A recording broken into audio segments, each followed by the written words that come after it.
whenever you want to do anything great, the greater the thing that you want to do, the more fear that's going to come to mind. That's going to hold you back. This is resistance in the war of art, and the more fear that you feel, the more resistance that you have to doing that thing, the more you'll want to lean in and kind of bring forth the hero within you to conquer that and slay that dragon and bring that service to your community, to bring people together. I sit down with Case Bradford and we talk about raw milk, movement meetups, which is like a decentralized exercise group that can happen anywhere in your community.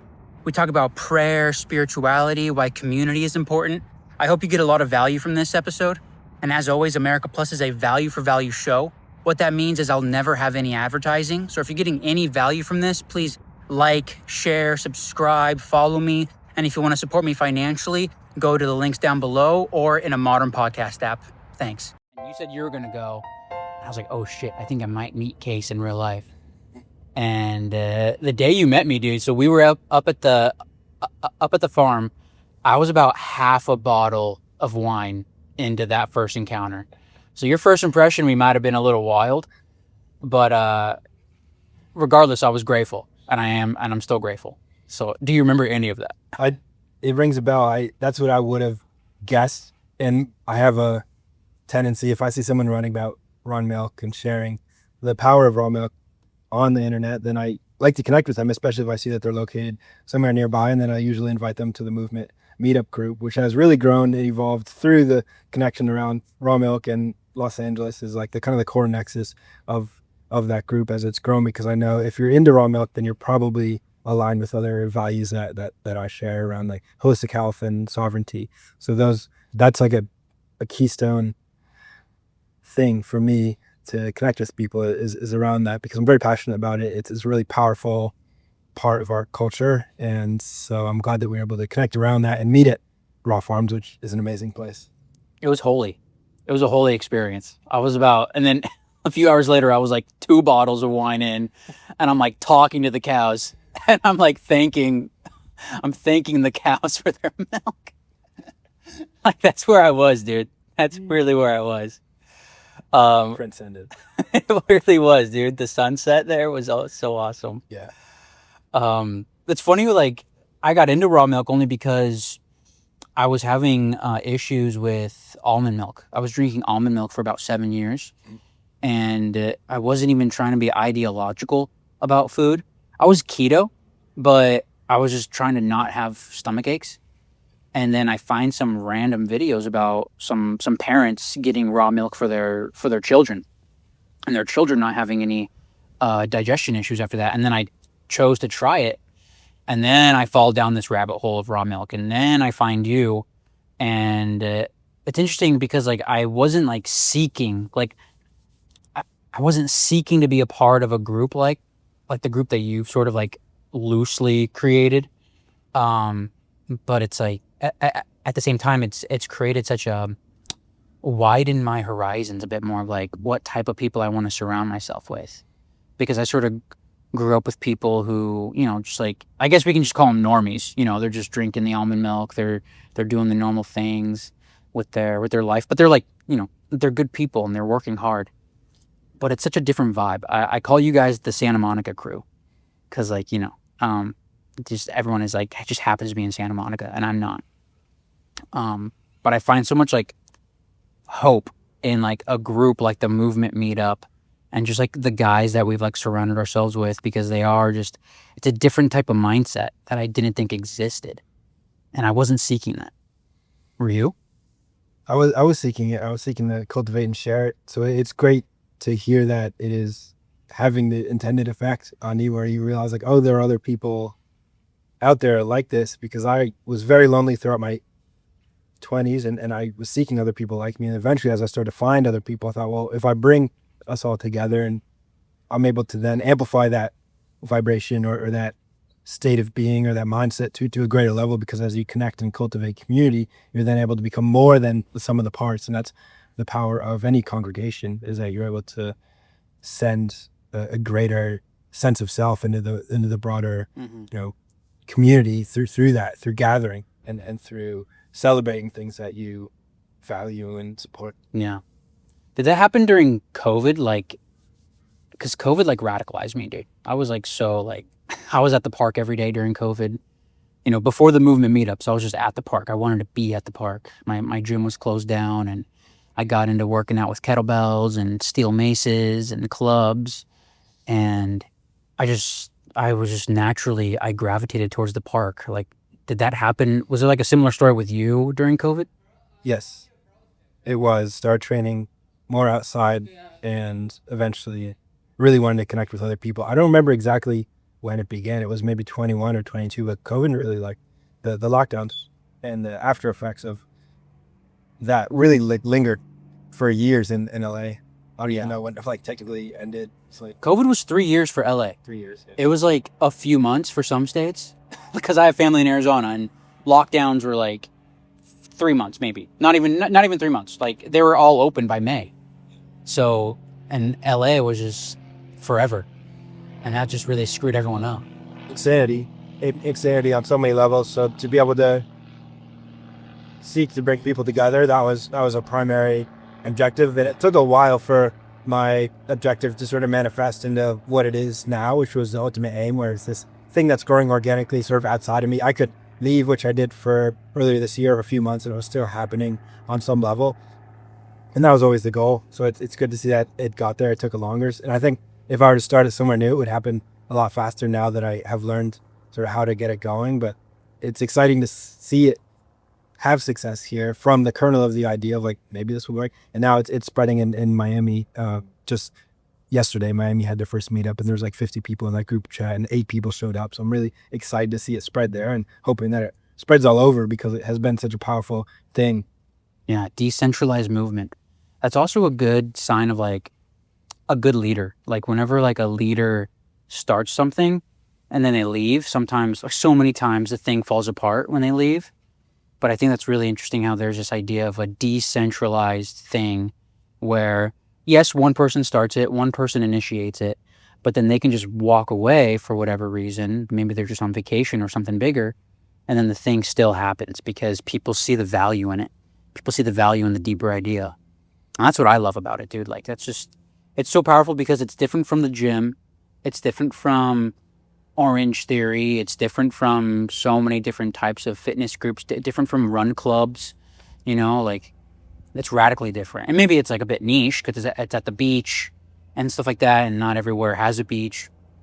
More areas have roads to run on than they have beaches to move on. Yeah. But it's still very interesting, and it's like a beautiful thing. And it's like, I feel like we've like lined up with stuff, like, I'm not even trying to get political, but just like RFK Jr. existing in the world, and like him just being like a raw milk guy, and him just like being a health guy, like that's sort of brought in these types of ideas to the mainstream, and I think that's really interesting. Yeah, it is good because it's true, and it's nice to see things that are true rising to the top and into the collective consciousness, because there's been so much illusion for so long that has been dominating the public consciousness. So it's nice to see things that are good and right and true begin to proliferate, because that's how we make the world a better place ultimately. Yeah. How do we make the world a better place? Do people just need to keep moving? Do we need more exercise? Do we need more like fitness programs? We definitely need more movement. There's a lot of stagnation that is holding people back. And I don't know if that necessarily needs to be fitness programs or exercise per se. Those mean different things to different people. But anyway, you can get more movement into your life is, generally speaking, going to be positive on your quality of life. Yeah. It's just so difficult because like out here in California, like we're on the edge of Western civilization, and like we have access to a beach, and we have this like instinct to move.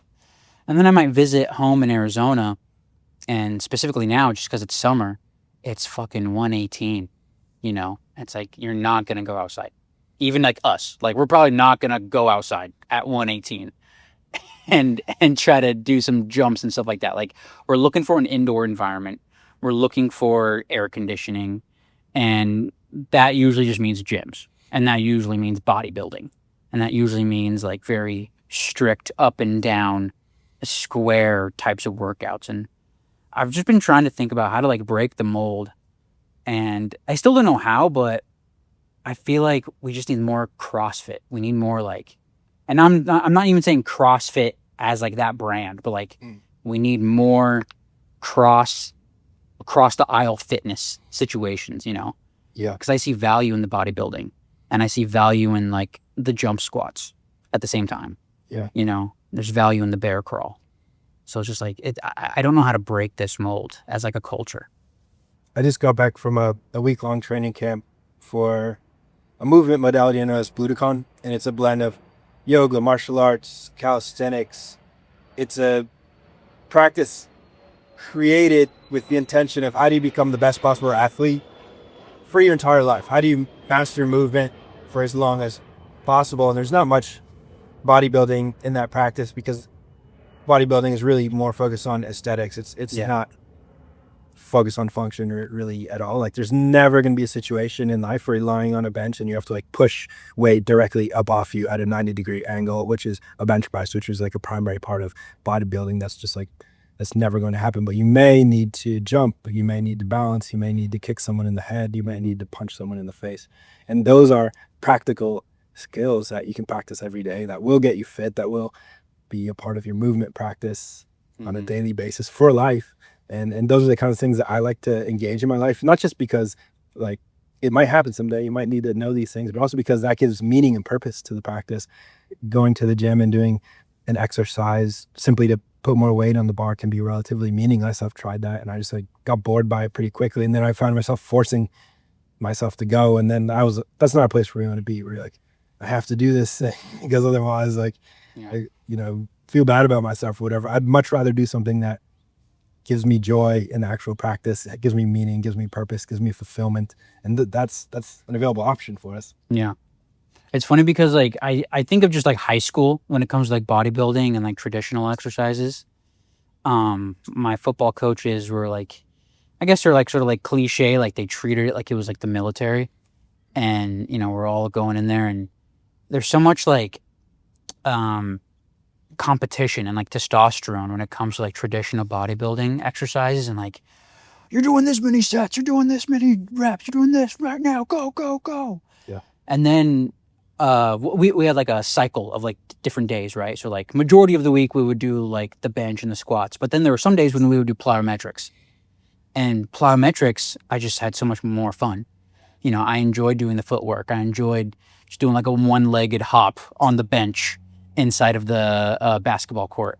I really enjoyed, and then we would like some days we would go into the wrestling room and we had this like I forget what it was. It was like some monkey weave thing. Like there'd be three of us, and like one person would hop over. Like it would do like a push-up hop over another, and then you would weave each other with that push-up hop. Yep. And I was like, this is so much more fun. Can we just do this every day? Yeah. And and movement meetup brought me back to that idea and like modality of like just having more fun with the exercise and actually like, and you're using your muscles. Yeah. Like you can build muscle by doing a monkey hop, by doing the little monkey weave. Definitely. And like, it's very interesting how culture seems like stagnant or it seems like stiff. And we got to like open it up, you know, it's like the jewels with the fascia. Yeah. Like the culture fascia is stiff within a certain like idea of doing things. And we just got to break that mold somehow. And I don't know how that works in places like Arizona or like Minnesota. Like, how do you do a movement meetup in the snow, you know, and it's like -2? Like, it's very interesting. I feel like that's like I don't want to say a hurdle, but it is like something to like, people need to get creative if there's someone out there in an environment that's not by the beach, but they care about health, like we got to work through that. Like I'm praying for that. I'd love to see that happen. There's definitely opportunities for movement in every environment. It may not be as pleasant as a Southern California beach day. Yeah. But I am excited, looking forward to the day where maybe I'm up north or I connect with someone up north who's willing to start that and maybe do long sort of farmer's carries through the snow and be cold for 30 minutes, an hour, hour and a half. And then you go back inside and you're warm and you're so grateful for that warmth. Or if it's in Arizona, you get back inside the air conditioning. You're like, ooh, you know, ultimately it's not going to kill you. Most likely in training. It depends, dude. Any American environment. You can, I mean, yeah, there's some risk if you're like dehydrated and you're training in, you know, a hot temperature and you're sweating a lot, but like, I feel like it would take a pretty high degree of like lack of awareness to actually die or like you'd have to really pushing yourself. So, you know, it's easy to say from the comfort of a 75-degree Los Angeles day. But I know for a fact, I grew up in New Hampshire where it was very cold and hot in the summers, where we would do stuff outside and we'd survive and have a really fun time. Yeah. It's there's always opportunities to integrate play and nature into life and benefit from the vitality that springs from that environment. Mm-hmm. Oh yeah, I mean, playing football in high school, like the heat warning out there isn't until it's like 107. So it's 106, and we were in like full pads hitting each other, but that shit just sucks. And I just think back to that. I'm like, if people have like, if there's like a traditional, like if people growing up, if they go through that, they probably won't be as into going back outside when they're out of school, when they're out of the extracurricular activities, and it's 107, and they don't, and like, what's the point of working out when it's 107? You know? Yeah, It's very interesting. well, I'd say it's not 107 every day, and some days may be better than others to enjoy training in nature for like a full immersion, but even going for walks outside and then coming back can be so life-giving and nourishing if you are stuck inside based on where you live. So there's always something. Yeah. There's always something you can do, and it's always going to bring value into your life. Yeah. Were you doing like the way you work out? Were you doing that before COVID? I was a little bit in some ways, but I'm a little worried about that towel. Oh shit. We're good. You could probably fold it up too. Yeah. It's an accent. It happens. We're rolling with it. We're going with the flow. Yeah.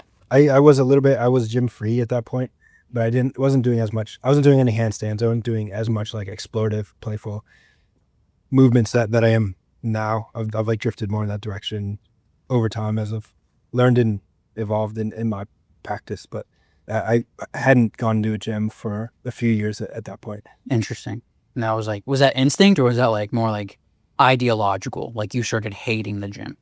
It was just an instinct to want to be outside in the sun. Yeah. I didn't know about the benefits of sunshine and earthing and fresh air at that point. I just felt the intuition that I didn't want to be inside this box when I had free time. I wanted to be outside in this open air space with the sunshine on my skin, with the fresh air in my lungs, and with the earth beneath my feet. Yeah. I feel like gyms just need to expand as well. Like gyms need to have more outdoor environments. Because I've thought a lot about that. I've had a lot of ideas of like how can you change the gym to be more general movement based and more like nature based. And it's like we need more outdoor areas. We need more shade. If it is hot, we need more like we need to be more creative. I had this idea for like a family gym, family centered gym, where it's a trampoline park, which I'm not sure if you've been to a trampoline park before. No. Okay, Case, you need to like jump on a trampoline. Like that, if you want a real workout, dude, jump on trampolines with a bunch of 6-year-olds. Like that's the real workout, dude, for 2 hours. Because you pay for like a 2-hour stint. Jump on a trampoline for 2 hours and see how tired you are afterwards. And then, so like the trampoline park would be in the middle. And then on like the outer shell, there'd be like, you know, traditional gym stuff. And like the parents would be able to like see the kids jumping and stuff. And then, you know, you'd have a pool, and then I would imagine like a little like outdoor area. There'd be like a track and field. Like we need just more general track and field stuff within the gyms. Yeah. You know, I feel like that's like a low hanging fruit. You know, track and field is like, it's in the Olympics, but it's not at the gyms. I think that's weird. Yeah, I know that part of the restriction or the box that a gym is within is just going to be the cost of real estate. And there's not a lot of commercial real estate where they're including these outside areas. Just like here's a warehouse, here's a structure. You can pay a certain amount a month and we'll let you do whatever you want with it. So a lot of gyms are built in that way, but I know people that are making their own gyms, and it's a lot more cost effective to just do it outside. All you need is some bars. I know some people who are shaping trees into workout gear, so you can trees can be shaped and they can be turned into pull-up bars and things that you can climb on and swing from. Trees in general are amazing little gyms that you can climb on or hang on or do pull-ups, or entire calisthenics routines. And they provide shade, but not only shade, they're emitting phytoncides, which are well known to increase our immune system, elevate our mood, increase our energy, terpenes, negative ions. Trees are little health making machines, and compare that to inside of a gym where you have none of that. You've actually got the opposite of that. You got stale air, you've got positive ions, which increase inflammation. You've got all kinds of chemicals from people's perfumes, from cleaning supplies. You've got people farting, and you're like inhaling all that when you're in there. So you're inhaling all that. You've got high EMF. You've got the positive ions. It's a devitalizing environment. Yeah. I think it's a bad choice personally, but I know that for some reason people need to go in there to do what they need to do, and it can help a lot of people.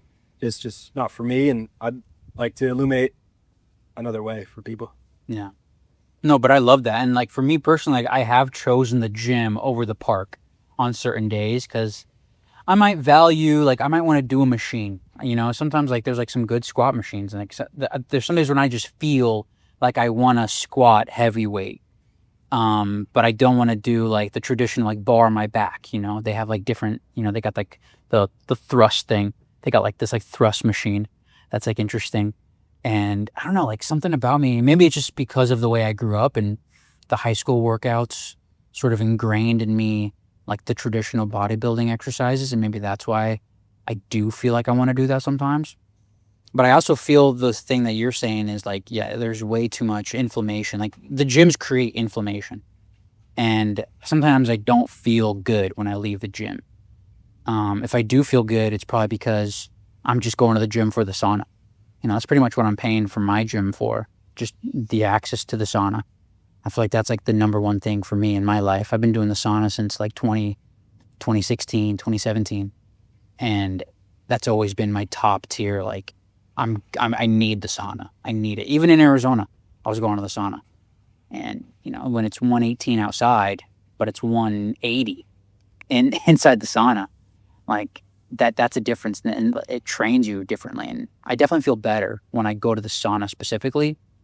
But when I go to the gym, I'm just at the gym, like I feel you. Like I don't feel as high vibe. I don't feel high vibrations when I leave the gym. So maybe I just need to think about that more. Well, it's interesting, right? You're saying it's too hot outside to work out, but then you're choosing to go into a place that's even hotter. Because I want it. I don't know why. I'm just a desert rat, dude. I'm a desert rat. Like I like the heat, and I'm like a weird guy. Like I feel like all my friends growing up would say that I'm a weird guy. But like I don't want to like work out in the hot sun, but I would work out, or I would just sit in a hot room. Yeah, I mean that's a really interesting observation, because you're essentially accomplishing the same goal if you were to train outside. It's just like a free sauna, and there are some days in LA that will be hot. Like it's a hot day in this part of LA is like 85, 90, and there's a bit of a breeze. But what I'll do is I'll put on a couple pairs of sweatpants, sweatshirt, another sweatshirt, and a winter hat. I look like a crazy person going for a run, but I call it my sauna jog, because I'm just like basically taking a sauna, but there's more movement involved because I'm like jogging at a slow pace, which I don't usually condone jogging. But in this situation, I've created my own little mobile sauna, and I don't have a gym membership. And sometimes I go to a sauna, like, a sauna studio, because I do love the social aspect of sitting and sweating and having conversations. It's an amazing state. I'm not shitting on saunas anyway. I'm just illuminating this like interesting dialectic between like training outside, turning it into a free sauna. Yes, it's hot, but I'm also getting all the benefits of a sauna versus like going and sitting in a sauna. Very different. Like it's apples to oranges, but it's interesting to talk about. And I totally love saunas, and the meditative state and the thoughts and the ideas and the way you feel afterward is like impossible to replicate. Yeah. But it is interesting to think about it from that perspective. Yeah, there is like spots popping up. Like there is like some sauna place in Venice that has sauna and ice baths, and there's another place, I think it's in like Westwood or something like that, somewhere in Beverly Hills, called Remedy. That's like they have saunas and they have ice baths and they have different massage things. They have some robot massager. For $1,000 a month, you could have a robot massage you, which I think is interesting. Yeah.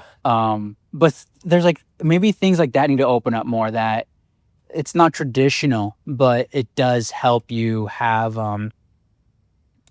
like it does force you to put yourself in a different state, because that's what the sauna does. A different state of mental, a different state of your body. and you're also being social, and it's not. I don't think it causes inflammation. If like a group of strangers went to the sauna and ice bath, I think that's different than strangers trying to lift weights and farting next to each other when they're trying to do some back exercises. Yeah, it's definitely something that needs to be more widespread. They're amazing. They're great places. And I think as more people tune into this frequency, to this ideation around holistic health, to like wanting to live that lifestyle, to see more of that. I think a lot of money is currently going towards like bars and fancy restaurants and I don't know, like sports. Like look at the sports stadiums and the fact that these 20-year-old kids are making millions of dollars to play with balls. That's because there's so much attention and money going to this act of like sitting and watching other people play with balls. Like that's an insane thing to do in my perspective. If you love it, I'm all for it, but I don't do that. And I don't recommend that people do that because I think it's a waste of time. You could be improving your quality of life in a really real and meaningful way by doing things like training out in nature, sitting in the sauna, engaging in movement. There are things that you can apply your energy and attention and money towards, and then you're also building a better world because you're getting more people to do that. You're like supporting that movement. You're contributing your energy and your money towards this movement. That is a really powerful and life-changing movement. Yeah, I've gotten more bored of sports as time has moved on. Like I haven't watched sports like actively in years. Like sometimes I give myself guilt if I'm like missing the UFC fight, but then when I really just like sit back and just like take a breath, I'm like, I just don't give a shit. I give zero shits about the sport. I give zero fucks about anything going on within any of that world. And maybe that's just because of like my mentality. Maybe that's because of some sort of wider consciousness thing going on where, the world's ending and I realize that or something. Like I just don't care about the little game going on because I care about bigger things happening in my life and around me. I feel you on that. I just don't care about sports, and I feel like people. I mean, football tickets are so expensive too. Basketball tickets are like a fucking luxury, and like you're just gonna go there. You pay for the luxury ticket, and then you pay for the luxury beer. It's a $20 beer, and then you're trying to impress people somehow. Like it's a weird social dynamic. There's this thing happening where humanity used to play music, but now that's being outsourced to professionals. We used to play sports with each other. Now that's being outsourced to professionals. We used to like connect with each other and have sex with each other. Now even that's like being out. People are paying for it. They're like, oh, I'll pay someone else to like do that for me, and I'll just watch it on a computer. That's all insane. And I'm not saying. Wow, yeah, I didn't even think about that. Well, I'd rather pay for professionals to have sex. Yeah, all those That's things crazy. are crazy. All those things are crazy, and I'm not perfect in all those regards. Like I don't play any musical instruments. I don't sing and dance as much as I probably should. It would bring a lot of value to my life if I get together with my friends and we're all playing musical instruments. Like I turn on Spotify and listen to music. But it's something really interesting to think about if you are in that point where you're like paying for all these things. Like, all right, how about you stop like 2 out of 3 of those? Those other 2 I mentioned, like just quit those now, and your life will be dramatically better over the next coming years as you like stop those last 2 that I mentioned. Like keep listening to music if you want, but if you cut that out too, great. Like start playing music for you and your friends. I guarantee they'll be bringing some high vibes to wherever you go. If you're like really good at making music and playing it for your friends, that's an amazing service. Make your own sex, make your own love, make your own music, make your own food. That's another one. Food. Yeah. People are paying for other chefs to make food when it takes 5 minutes to make food at home. Yeah. And it's a lot healthier. Yeah. I was working at a restaurant for a long time, for like a couple of years. And I was already like semi into cooking. I knew how to cook myself a steak, and I knew how to I was already like generally cooking for myself. And but then working at the restaurant, I just realized like how few people actually cook for themselves. Yeah. Everyone there would cook for themselves because we would all talk about like what did we make last night? What do we like? Oh, there's this really good spot. How like, and then we talk about like if someone who's working at the restaurant goes to another restaurant or goes to a taco stand or whatever, they're like interested in how it's being made, But generally, within like the general public, like people are just buying it. Like they're just buying the box. They're buying the box of food. They're just getting like they don't care how it's prepared. They don't care what's even in it. They don't care what's going to make it better. because in the kitchen we're like, oh dude, you got to put some lemon on this. No, dude, put lemon and lime. Like, no, papa, like you got to do this. Like, we got this there's a whole community around how to make the best food. And that really opened my eyes to like, wow, like cooking it's not just like a skill, like it's a value. And like giving that away to some sort of company, some sort of quote unquote professional, it's like, it's so strange because like maybe like your grandma might be a professional at making like whatever your grandma makes, so it's like you don't want to make, for instance, in my family, we have these like cookies. We call them no bake cookies. It's just like oatmeal and chocolate. It's usually made for Christmas. There's no way I'm making that. Grandma, you make that. And then my sister Lauren, like, Lauren, you make that. I'm not making this. I might need to learn it one day, but like, I want those people to make what I like, So that's a funny dynamic where we want some people to make the things that we love, but generally we need to make the things that we need, That's such an interesting observation. It's part of what makes those gatherings so special is that you gather with people you love and they're cooking food and they're infusing love into the food. Mm-hmm. There's this common idea, oh, it's made with love. That's very real. And that practice, that process of creating things for people you love, infusing your love into the meal, that makes it more nourishing. And you're able to gather on a table, everyone says a prayer, and your nervous system is regulated, you're laughing, you're making eye contact with people, you're sharing stories, you're talking about real things, and then you're enjoying like a beautiful meal made with love. And that's Mm-hmm. like resigned to only the holidays. That's crazy. That should be happening all the time. All the time, yeah. All the time. It's hard too because like sometimes like life, jobs and things like this, like it doesn't allow that. I don't think people are really rejecting that. I feel like they're busy and then they forget, which is another type of rejection, but it's like a sad type of rejection. It's like damn, like some people are just forgetting to like invite people over. So some people are just forgetting like, oh yeah, we can like here's one regret I have during COVID. I should have bought a grill and just started grilling food in my courtyard. Like that was something that I thought about. Like I thought about that consistently throughout lockdowns. Like, what if I just bought a grill and just started making food and like had other people like bring like their bratwurst or whatever? And I never did because I was like afraid of something. I don't know, I don't even know what I was afraid of.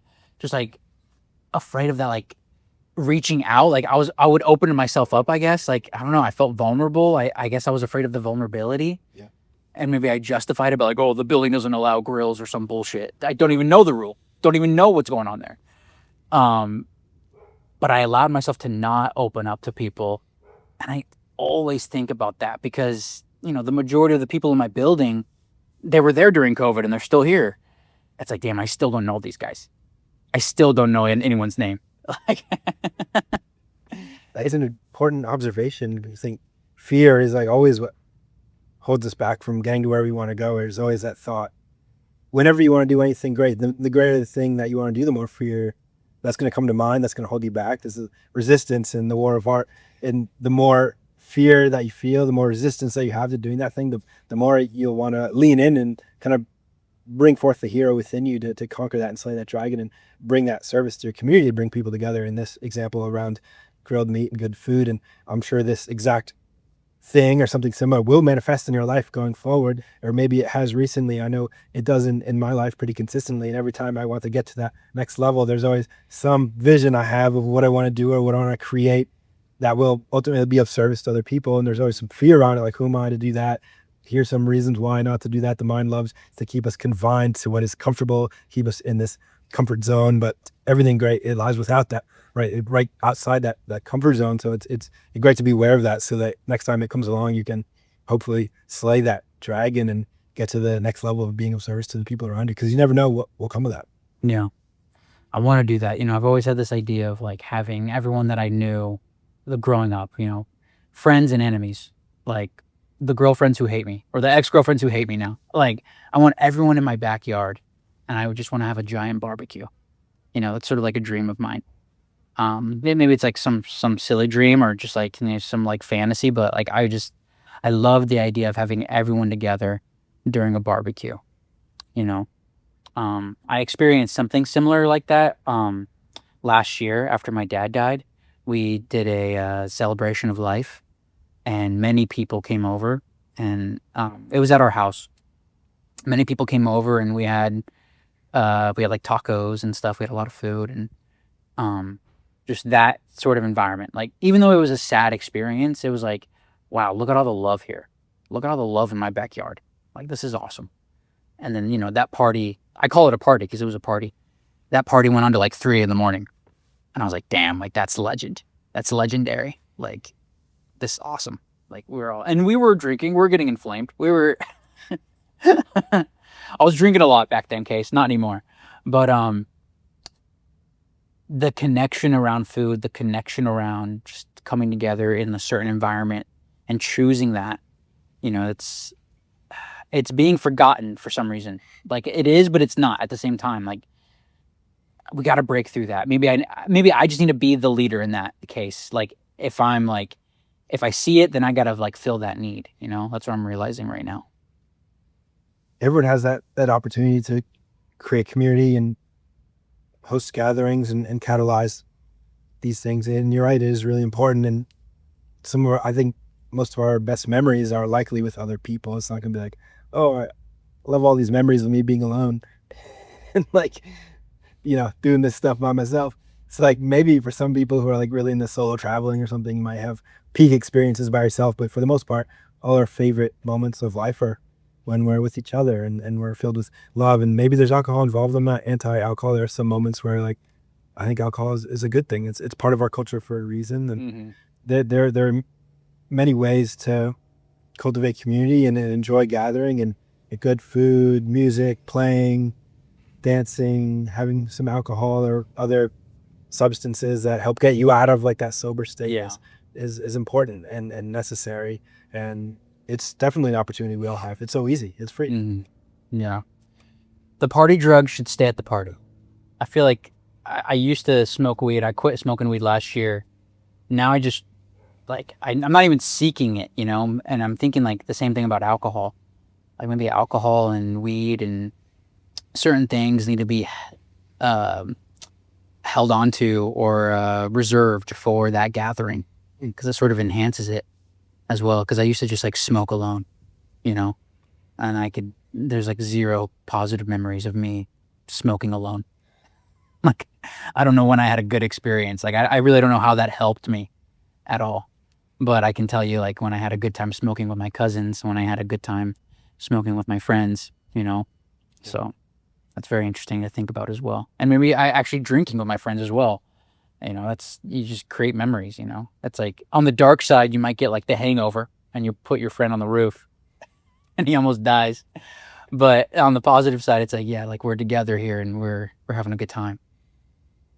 Have you had that? Have you had an experience like that where you and your friends were just, just balls out to the wall and you had a good time? Yeah, that was like all through college. That was last night. Yeah. Not last night. No, in my late teens, early 20s, I had a lot of that, and it was difficult to get a grip on it. Kind of got out of control, so I had to put a stop to it after, I think it was New Year's when I was 22 or 23. I had like woke up, I didn't know where I was. I had flashbacks of like wandering around these snowbanks in New Hampshire, and like I could have died that night if I had not somehow found my way into somebody else's home. I could have frozen to death in a snowbank pretty easily. That's crazy. After that, I realized like, okay, I'm gonna put a stop to this, and I don't go out. Like, and I didn't actually successfully put a stop to it that day.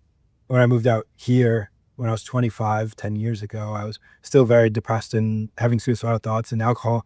I had like one more experience on like Halloween sometime with my brother's friends, and had a similar experience where it's like had way too much, too fast, and just like, essentially blacked out and was in a terrible state the next day. And that's when I really truly put a stop to it, was after that, because it was another sort of near-death experience where I was just like, knew that I could no longer do that. It was just like, I have to put my foot down. I'm in this rock bottom place, and I have to use the rock bottom to push up to get myself into better state of being and quality of life. So that's when I really got on a mission to learn as much as I could about how to live a good life and how to be healthy and how to elevate my vitality. And that sort of began a journey to get me to where I am today and where I will continue to go. But alcohol, I think it can be nice in small amounts on social occasions, but it's definitely abused by a lot of people, and maybe they get trapped in that.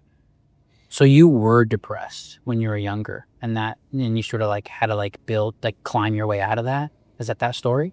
Yeah, I was definitely had a lot of depression and anxiety when I was younger, and then sort of like had ups and downs, and then eventually I sort of figured out how to be more buoyant. But that took a long time. Took a lot of learning and experiencing to get there. It's something that a ton of people struggle with, and they have no tools to deal with it. And it's really sad that the default option is just like take these pills, and then if you have side effects, take more pills. And a lot of people get stuck in that because it's certainly not a solution. Like, you're not depressed because you have a deficiency in pharmaceuticals.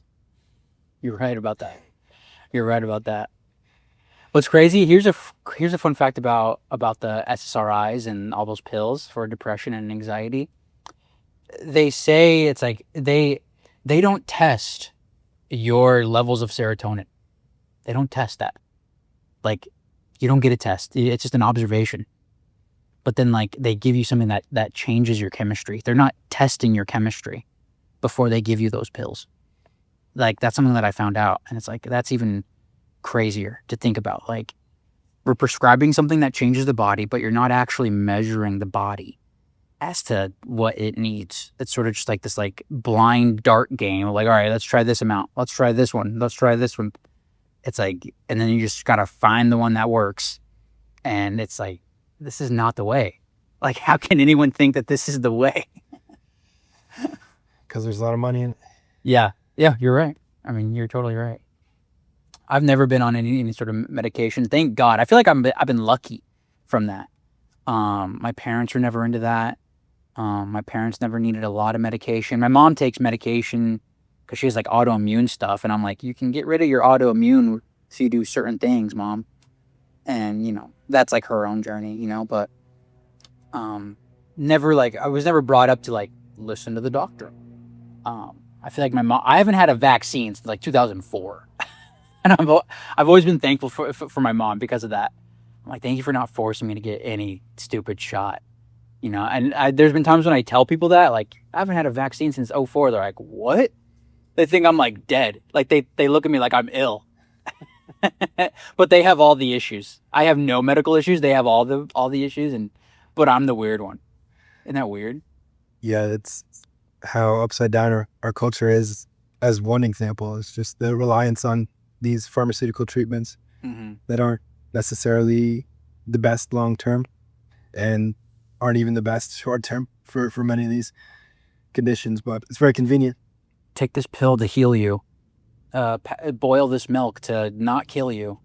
Like, that's so crazy. When I figured out the raw milk thing, I was like, wait, so they're boiling it to kill the bacteria, but they're actually killing the healthy bacteria that actually helps you. Like, that was like a major flip for me. And then I started thinking about like all the other raw things that you can buy at the store. Not even talking about like health. Like, you buy raw meat, you buy raw lettuce, you buy raw pasta, you buy raw everything. Everything at the store is raw, and then you cook it.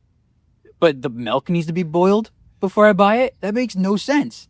Is anyone buying pre-boiled pasta for the safety? Like, that's insane. And I try to explain this to people, and they're like, huh, maybe. And it's like, that's still like a hurdle we're getting through. And maybe I'm just like, maybe I don't know how to talk about it correctly yet, but it's so weird how like milk is like the only thing that you need to boil for it to be safe. It'd be a sad world if you walk into the grocery store and all the meat was cooked well done and all the fruit was already just like sauteed and boiled, and it was like a lumpy, mushy mess. And the raw milk, definitely the beneficial bacteria are more present in its raw, true, authentic form, and also the enzymes that help you digest it. I thought I was lactose intolerant until I discovered raw milk, and it healed my so-called lactose intolerance. In reality, that was just my body's reaction to drinking overcooked milk. So, okay, so that's interesting. So if one day you like someone gave you a glass of milk and they didn't say it was pasteurized, but it was pasteurized, you would be able to digest that? Now I would be, Really? because I have the enzymes and the beneficial bacteria in my digestive system, in my microbiome from drinking so much raw dairy and eating raw cheese. But previously, I would not have been able to. Same here, but I've also had experiences where I might buy the brand Alexander Farms, which is vat pasteurized, which is a light pasteurization. Um, I still, and I don't have immediate gut issues. It's like when I'm taking a shit, then I'm feeling it. I'm like, wait, I'm like constipated for some reason, and I feel it, and it's only like it's specific. I know for a fact it's specific when I have that milk in my house, and so I still have some sort of sensitivity when it comes to some sort of pasteurization, and milk specifically too, because I might have there's that ice cream brand Bear ice cream for bears, Yeah. and they do a light pasteurization, but I don't have any issues with that type of ice cream. I can do the vat pasteurized heavy cream. I don't have any issues with that mainly, but specifically with the milk. It's interesting. And so I don't know what that is. But when I drink raw milk, like everything's awesome. Everything's great. I feel great. Yeah, looking at poop and understanding the pooping process is an interesting way to understand health and certain tolerances. It's an immediate indicator of like how your system is functioning. It's the only way to know that you're healthy. It's one way. It's no, I mean, it's one way, but I feel like it's the only way because like I'm actually been like extremely like I'm like conscious of like how I'm shitting. Yeah. Like I'm like, oh man, I shouldn't have had that. Like, and people make jokes about like the spicy food fucking you up, but it's like no, like if I have too many cashews, like I'm really fucked. Like if I have, you know what I mean? Yeah. Like if I have too many nuts, if I have too many, and also like if I have like too much cream, like there's times when I have like too much heavy cream. Yep. Because sometimes I might do like frozen berries and cream, and you know, and then I'm all of a sudden like it's like fuck, I'm shitting a rock. It's true because there's no moisture. Yeah, if you go out of balance, your body will let you know, and that's one way. That's really obvious.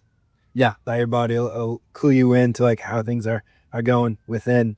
You can just see it or feel it, and that's a great indicator to like observe those observations that you shared. That's a great example. And there could be a lot of things going on with the milk. Who knows? I know that there is certified regenerative Alexandra family farms, and they're light pasteurized through the vat pasteurization process, but there could be other things going on that may be causing the digestive distress for whatever reason. We don't know everything about nutrition. There's a ton of open question marks. There's a ton of mystery. So it's a good learning process to just know like, okay, this doesn't really agree with me for whatever reason, so I'll just drink other milk. And there needs to be like a holistic Brian Johnson. You know what I mean? Because like the only like, because like I hate Brian Johnson, but like the only thing that he's like good for is actually like I really respect how he's measuring everything. I think that's a really valuable thing, and just like interesting as well, like measuring your organs, measuring how things are affecting your organs and your skin and things like that. But there needs to be that. We need to measure how the holistic stuff is affecting our organs and affecting our bodily functions. I feel like there needs to be more measurement on that because there just isn't yet. You know, there might be some sort of, there's like studies on how raw milk affects asthma with young kids, but that's like not enough, you know? Yeah. We need to actually like, is there a way to like see or like measure how our digestion is going that doesn't require us to wait to shit? Like we need like a little like nanobot. We need like a little like camera going in there, like just looking at how everything's going. Well, I'd say the way to measure that is through the way that you feel. Now that feeling state, are you energetic? How's your mood? Like mood isn't just some random thing. Yeah. That's a downstream part of your lifestyle, not just what you're eating, what you're thinking, your environment, the way that you are engaging with other people. And there's a lot that gets messed through the scientific, atomistic. We're going to measure this thing. And that really blinds you to a lot of what's going on in life, because then you're missing everything that you're not measuring. Yeah. And if you take this super scientific approach to health, you're missing the other side of the coin, which is the artistic approach to health. And I would say the intrinsic, like the instinctual. Exactly. I mean, if you think about all the great works of art, do you think Da Vinci was looking at his paintings and thinking to himself, like, I need to measure this? Or was he just painting? Yeah. I definitely feel that. Because I've been feeling, it's this weird dichotomy where, like, culture, like modern society, is sort of led by science.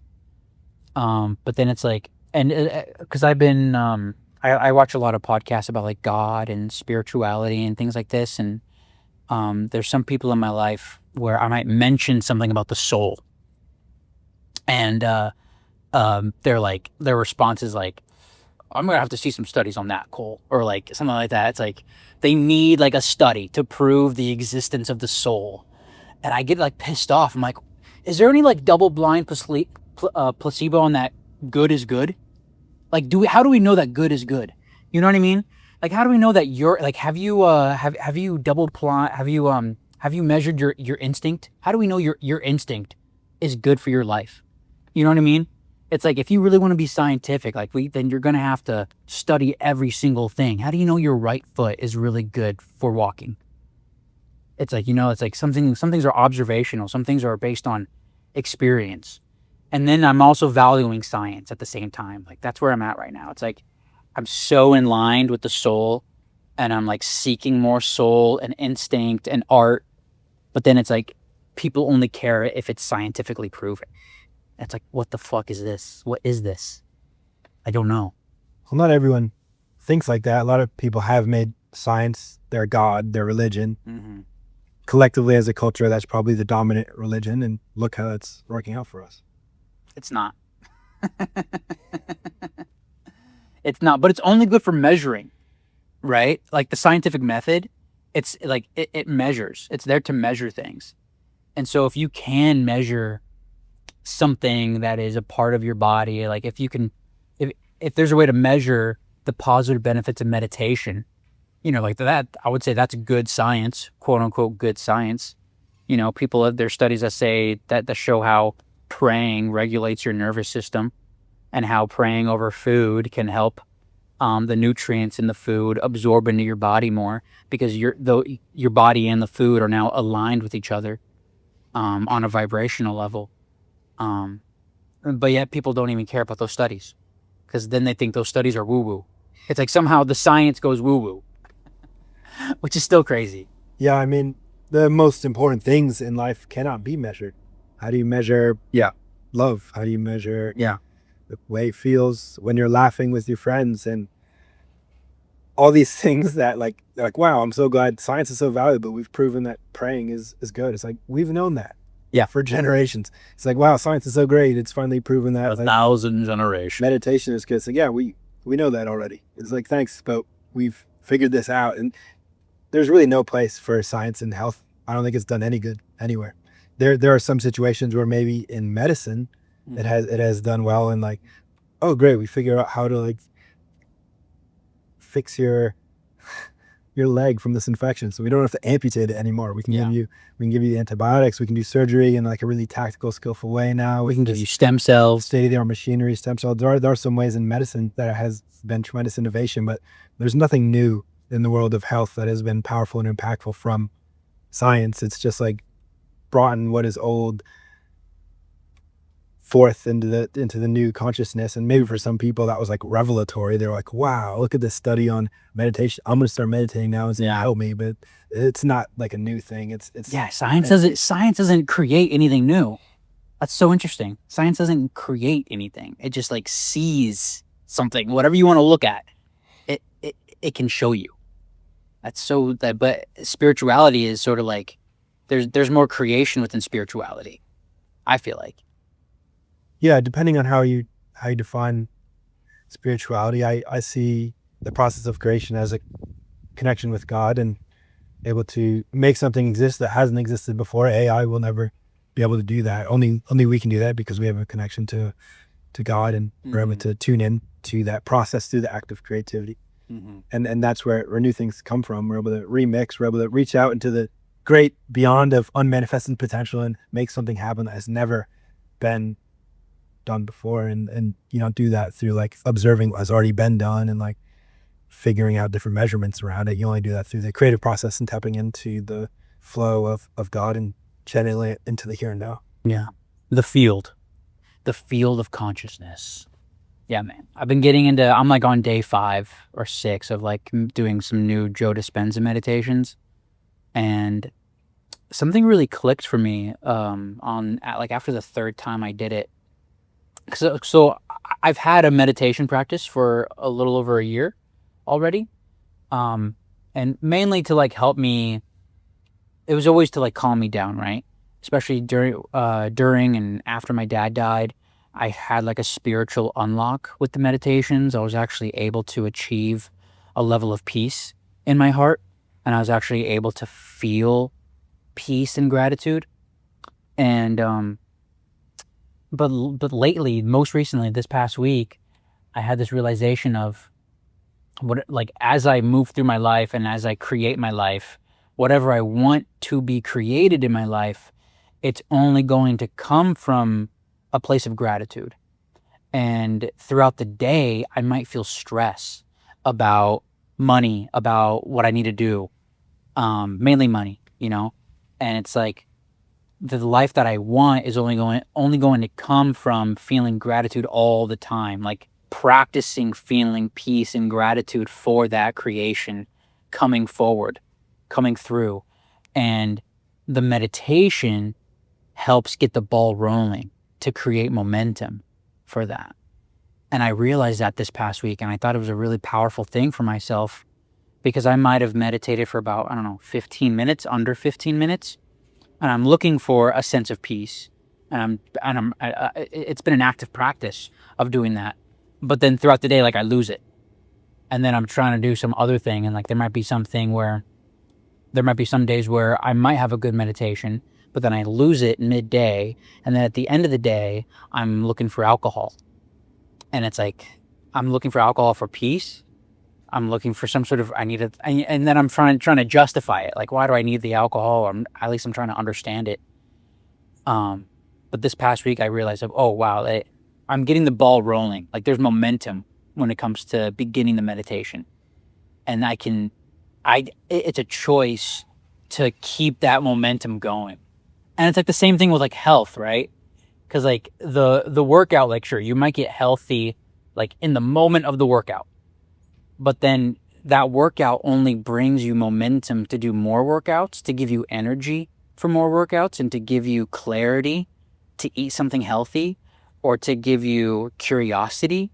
Because if you're not working out, then you're probably less curious.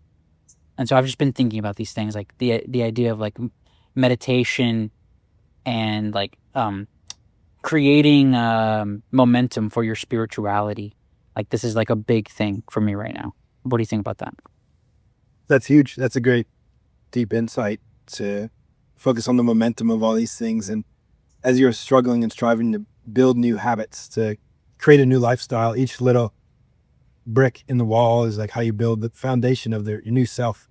And maybe it's a meditation practice, maybe it's a training session. And then the ideal is, yeah, you're doing it on a regular basis. It's just a part of your life. It's who you are. It's this new identity. It's like, I'm Case, I'm a meditator. It's not like I meditated today, or I'm trying to meditate. It's like, I am the meditator. I do this every day. It's because I love the act of being in this state of Zen, and I love how it makes me feel, and I love the peace that it exudes to other people, and I love how it gives me more authority over my life to cultivate gratitude and to make better choices.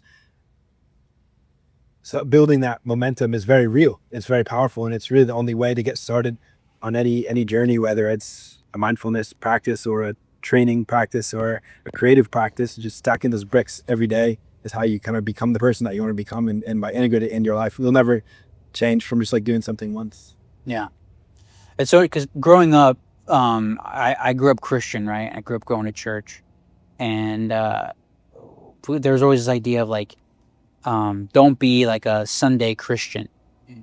And it's like there's this positive idea of like Sunday church, going to church on Sunday is supposed to be like where you just connect with people, and church is like should be a very specific moment in your spiritual life, and then you bring that forward throughout the week.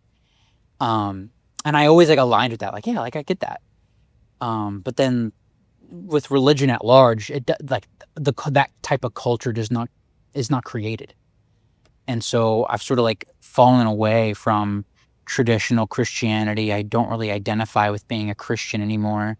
but the teachings from Jesus are incredibly real, and there's so much overlap with teachings from Buddha, and there's so much more overlap with just the world religions, or just like the golden rule, treat others how you would want to be treated. Like there's so much more overlap with that and humanity, and I've just been like realizing like um, meditation brings me there in like a more better way, and that can help me connect with people in a deeper way like that.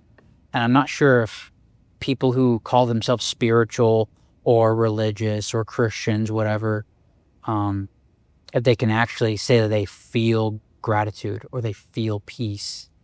There's these things that the religions say that they're saving you, but there's still so much chaos within people's hearts.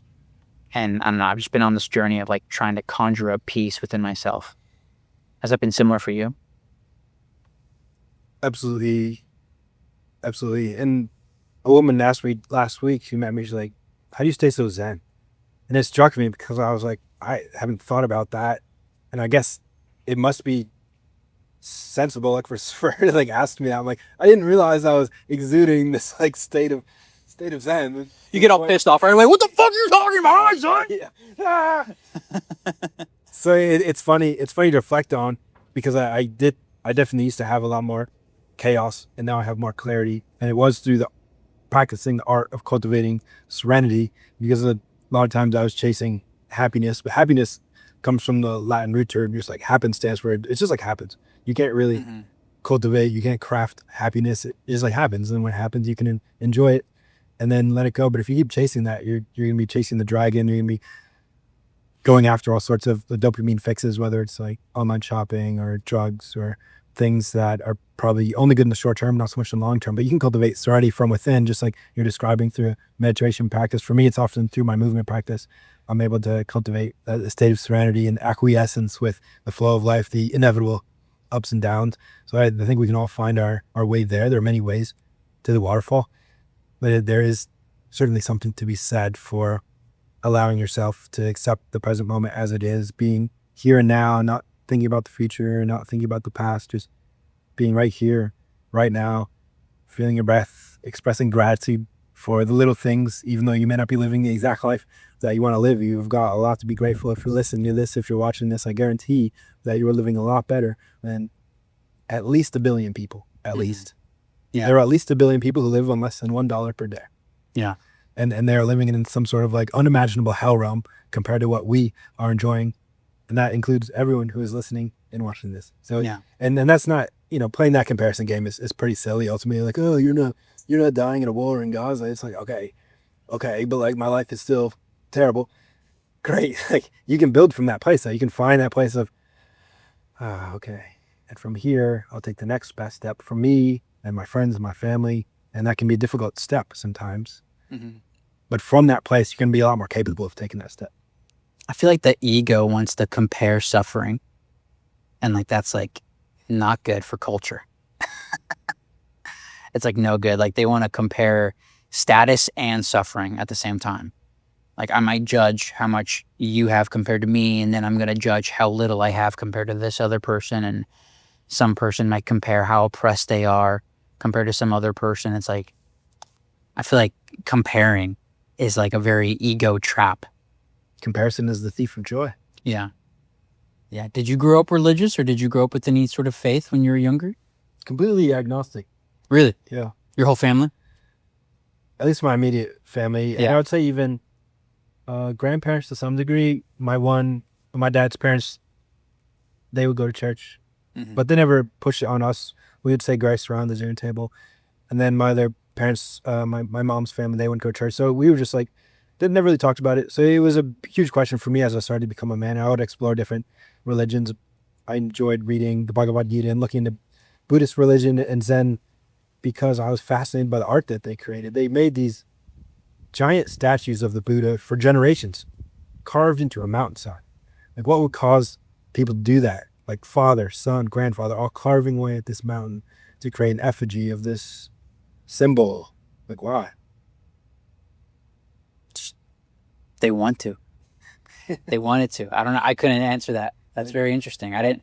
They did create it for thousands of years. I haven't gone too deep into Buddhism or the what's the book called again? The Bhagavad Gita. Bhagavad Gita. Yeah, that's like the Bible of Buddhism. And Yeah. there's things like this in every religion. Beautiful medieval churches and those stained glass windows and the Sistine Chapel. There's beautiful art created and through every major religion and discipline. And I would say the reason why is because I felt such a soulful fire through being connected with God or the primary teachings of these texts and through what is called a religion, and that's a powerful thing. Yeah. The Scientology building in Hollywood. It's so beautifully empty. It is marvelous. That's interesting, man. It's interesting that like you grow up agnostic, but then you're still interested in things. Because like some scientific minded people might say to like a lot of like scientific minded people fall away from the faith stuff because like they say that they know better or there's just no evidence for it. And it's just interesting how you have an experience where I don't want to say lukewarm, but you're definitely more open than not. And you're still curious enough to explore.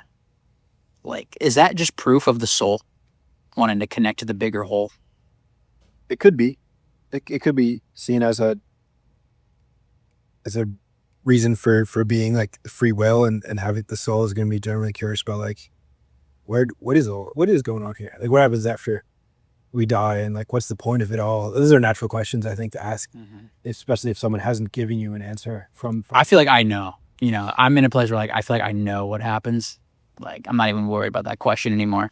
Many people are, but I feel like just reincarnation is real. Could be. I think it is. I think it's just like objective. That's my opinion, but I think it is. Objectively, it's a mystery. Correct. We have no studies to prove it. Well, we haven't. We have story. We do have some stories from people who died. Yeah. Yeah, near-death experience. Is that what you're saying? Near-death experience. Now, they didn't like fully die for a while, but they all said it was a like very loving experience, like going home. Yeah. Felt a lot of bliss. Ram Dass says death is like taking off a tight shoe. So from all the evidence that we do have, it does seem like death is nothing to be afraid of. Yeah. I'm definitely I don't want to say I'm curious about it, but I'm like less afraid of it. I'm less worried about it, I guess. I'm still working through those emotions, I was so close to my dad's death. My dad died at home in his bed. Beautiful death, I would say. Like if you had to like write it out, like if you had to choose it, like I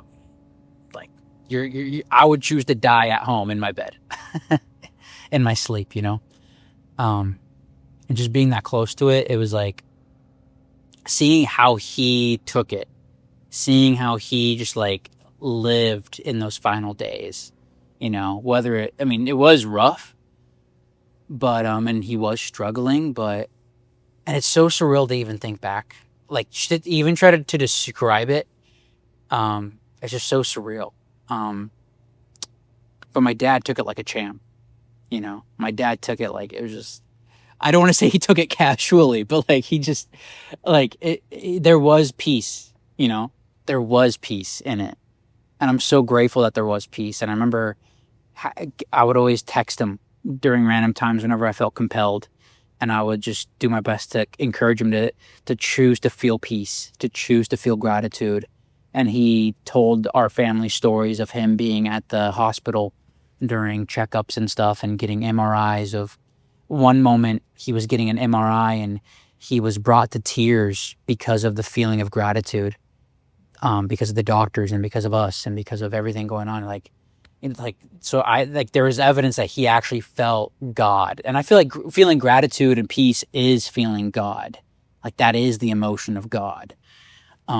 So I feel like he felt that.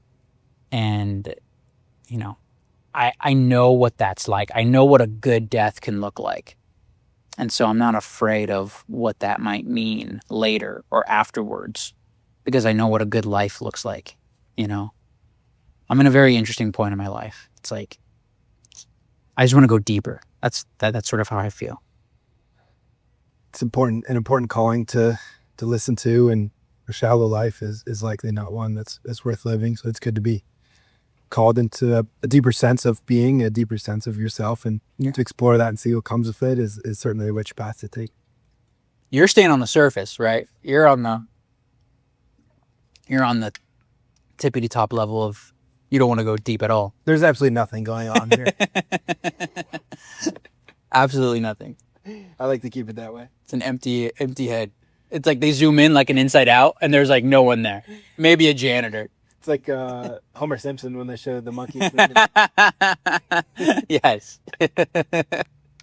Spider Pig, Spider Pig. That's you all day. That's funny, dude. Well, Case, this has been cool, dude. I think we've been talking for like over an hour. So is there anything else you want to like share, or anything like what else is on your heart? What else is on, like, what do you think needs to be spoken about right now as we're sending vibrations out to the earth? Really appreciate you taking the initiative to create this conversation. I'm grateful to have had the opportunity to co-create with you, to listen and to be asked such great questions. And it's been awesome seeing you dive deeper into yourself and into your practice over the past year. You've gotten in better shape, you've got more energetic, and I'm excited to see where it takes you over the coming years. Thanks again for having me on, and Godspeed. Thank you, sir. I want to be more shredded than you. That's my goal. Get even more lean. Awesome. Stoked to see it. Hell yeah, dude. Well, thank you. Thanks. All right. I'll wrap this up.